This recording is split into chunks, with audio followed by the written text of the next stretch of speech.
بسم اللہ الرحمن الرحیم۔ معزز ناظرین، السلام علیکم ورحمۃ اللہ وبرکاتہ۔ دادا ابو نے سخت لہجے میں آواز دی، دانش بیٹا یہ کیا کر رہے ہو؟ دانش نے جواب دیا، دادا ابو یہ چیزیں خراب ہو گئی ہیں، اس لیے میں انہیں کوڑے کی ٹوکری میں پھینکنے جا رہا ہوں۔ دادا ابو نے کہا کہ دکھاؤ بیٹا۔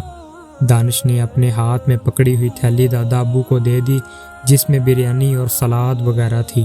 دادا ابو نے سونگ کر کہا، یہ تو خراب نہیں ہوئے، تم اسے دوسرے وقت کے لیے فریج میں رکھ دیتے۔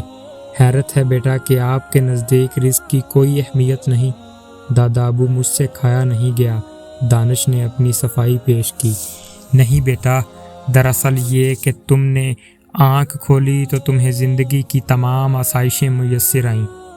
تمہیں یہ معلوم نہیں کہ یہ سب کتنی محنت کا نتیجہ ہے۔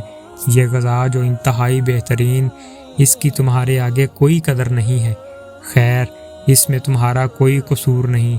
اچھا تم میرے ساتھ آؤ۔ دانش 7ویں جماعت کا طالب علم، وہ ایک امیر گھرانے سے تعلق رکھتا تھا۔ اکلوتا ہونے کی وجہ سے اس کو ماں باپ اور دادا بہت زیادہ پیار کرتے تھے۔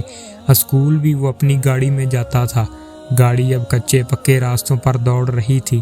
دور دور تک آبادی کا کوئی نشان نظر نہیں آ رہا تھا۔ اب انہیں کچھ خیمے نظر آئے اور پھر آہستہ آہستہ وہ خیمے نزدیک آ گئے۔ دادا ابو اترے، دانش بھی اتر گیا۔ بہت ساری عورتیں، بچے اور بوڑھے کھلے آسمان تلے بیٹھے تھے۔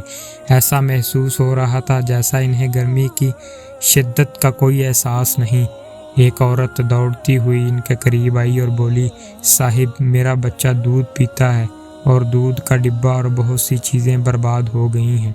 جب وہ چلی گئی تو ایک بوڑھا ان کے قریب آیا۔ اس نے کہا، صاحب یہ پاگل ہو گئی ہے، اس کا بیٹا غذا کی کمی کی وجہ سے مر گیا ہے اور اس کا شوہر بھی، میں اس کا باپ ہوں۔ دیکھو بیٹا، تم نے ابھی زندگی کا ایک رخ دیکھا ہے، دوسرا نہیں۔ یہاں تمہیں ایسے لوگ بھی نظر آئیں گے جنہوں نے کئی دنوں سے کچھ نہیں کھایا۔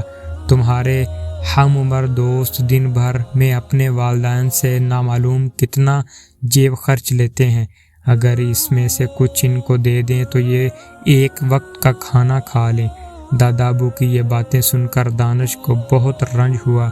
دوسرے دن دانش دادا ابو کے کمرے میں آیا اور کہا، دادا جان آج پھر اسی جگہ چلیں۔